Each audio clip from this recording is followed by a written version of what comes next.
जय माता दी दोस्तों। आज मैं आपको गुप्त नवरात्रि की पावन कथा सुनाने जा रही हूँ। दोस्तों, हम सभी साल में 2 बार आने वाली नवरात्रि चैत्र और शारदीय नवरात्रि के बारे में तो जानते हैं, जिसे बहुत धूमधाम से मनाया जाता है।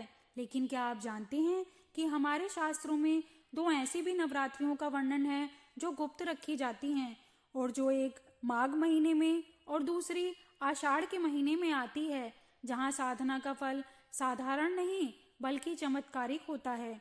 आज के इस विशेष वीडियो में मैं आपको सुनाने जा रही हूँ गुप्त नवरात्रि की वह पावन पौराणिक कथा और उन 10 शक्तिशाली महाविद्याओं का रहस्य, जिनकी पूजा से असंभव कार्य भी संभव हो जाते हैं।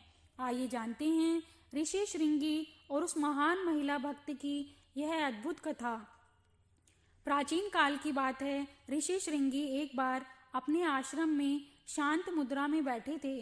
तभी एक महिला अपनी व्यथा लेकर उनके चरणों में आ गिरी।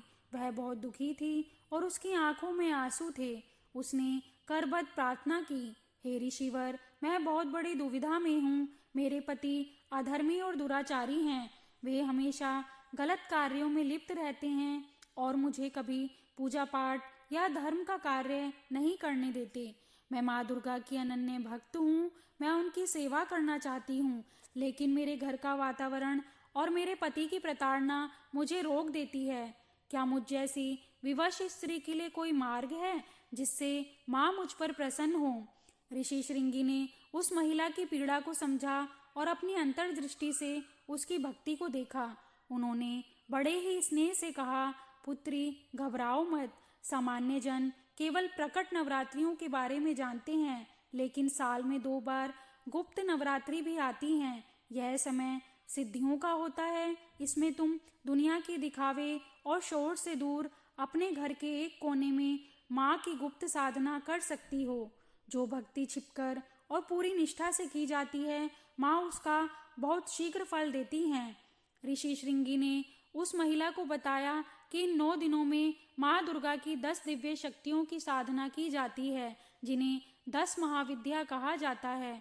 और ये 10 शक्तियाँ हैं: माँ काली, जो काल का भी नाश करती हैं और शत्रुओं पर विजय दिलाती हैं; माँ तारा, जो अपने भक्तों को संसार रूपी समुद्र से तार देती हैं और आर्थिक संकट को दूर करती हैं; माँ त्रिपुर सुंदरी, जो सौंदर्य, सुख और पूर्णता का आशीर्वाद देती हैं; माँ भुवनेश्वरी, जो ब्रह्मांड की स्वामिनी हैं और ऐश्वर्य प्रदान करती हैं; माँ भैरवी, जो भय का नाश करती हैं और कठिन परिस्थितियों में ढाल बनती हैं; माँ छिन्नमस्ता, जो अदम्य साहस और एकाग्रता का प्रतीक हैं; माँ धूमावती, जो जीवन की दरिद्रता, रोग और दुखों का विनाश करती हैं; माँ बगलामुखी, जो शत्रुओं के षड्यंत्र विफल करती हैं और विजय दिलाती हैं; माँ मातंगी, जो कला, ज्ञान और वैवाहिक जीवन में सुख भर देती हैं; माँ कमला, जो धन और सौभाग्य की देवी हैं और लक्ष्मी का साक्षात स्वरूप हैं।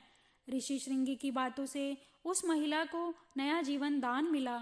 उसने पूरी निष्ठा के साथ गुप्त नवरात्रि के दौरान माँ की साधना की। उसने किसी को बताए बिना एकांत में माँ के इन स्वरूपों का ध्यान किया। देखते ही देखते चमत्कार होने लगा। माँ की शक्ति के प्रभाव से उसके पति का मन बदल गया। जो पति कल तक उसे पूजा से रोकता था, वही अब धर्म के मार्ग पर चलने लगा। घर के कलेश दूर हो गए और चारों ओर सुख समृद्धि छा गई। यह सब माँ की उस गुप्त भक्ति का ही प्रताप था, जिसे ऋषि श्रृंगी ने उस महिला को सुझाया था। जय माता दी। तो दोस्तों, गुप्त नवरात्रि का मूल मंत्र यही है: साधना जितनी गुप्त होगी, सिद्धि उतनी ही महान होगी। भक्ति के लिए दिखावे की नहीं, बल्कि शुद्ध हृदय और दृढ़ संकल्प की आवश्यकता होती है। यदि आपके जीवन में कोई बड़ी बाधा है, तो आने वाली गुप्त नवरात्रि में माँ की शरण अवश्य लें। आशा है आपको यह कथा और जानकारी पसंद आई होगी।